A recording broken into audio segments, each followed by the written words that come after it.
DSC preparation కి మిగిలిన తక్కువ సమయాన్ని డిఎస్సి 2024 యాప్ లేదా DSC2024.com తో జాబ్ ని సాధించండి. క్రైమ్ తీరు ఏమాత్రం మారలేదు. కాకపోతే దాని రూపం రకరకాలుగా ఉంటుంది. ఇది ఫిలిం డైరెక్టర్ రామ్ గోపాల్ వర్మ చెప్పే డైలాగ్. ప్రస్తుతం అలాంటి ఘటనలు దేశంలో అక్కడక్కడ జరుగుతూనే ఉన్నాయి.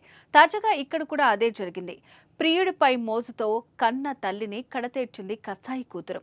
తమ ప్రేమకి తల్లి అడ్డొస్తుందని కక్ష పెంచుకుని కన్న తల్లి అనే కనికరం లేకుండా అత్యంత దారుణంగా చంపేందుకు ప్రేరేపించింది కూతురు. ఈ దారుణ ఘటన విజయనగరం జిల్లాలో చోటు చేసుకుంది.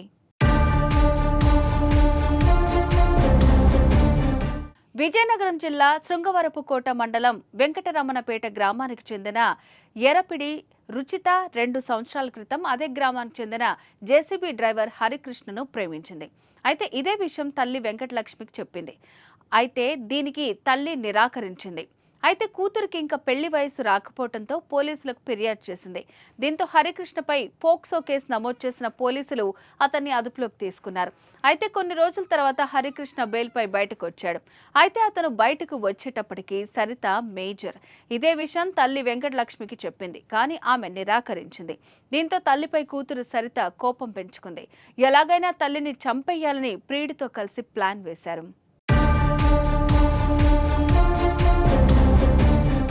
అనుకున్నట్లుగానే రాత్రి సమయంలో తల్లిని ఊరి చివరున్న నూతి వద్దకు తీసుకువెళ్ళింది.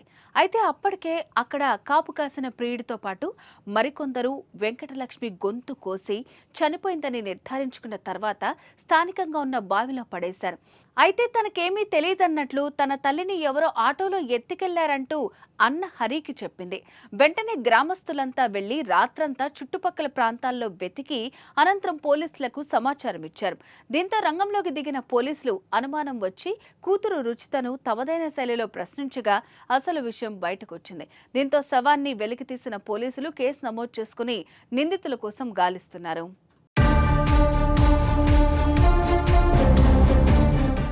ఎర్రాప్రగడ హరికృష్ణ అనే వ్యక్తి వాళ్ళ అమ్మగారు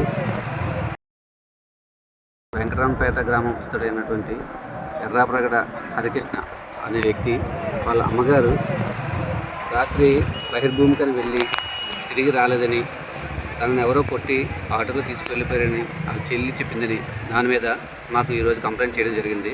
ఆ కంప్లైంట్ బేస్ చేసుకొని కేసు రిజిస్టర్ చేయడం జరిగింది.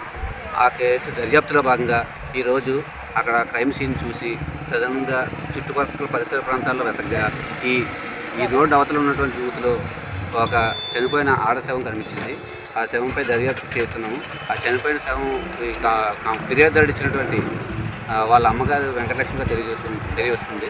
దాని మీద ఇన్క్వెస్ట్ అది నిర్వహించి తదుపరి నిర్వహించి దీని కార్యక్రమం వ్యక్తులుగా చర్య తీసుకుంటాం.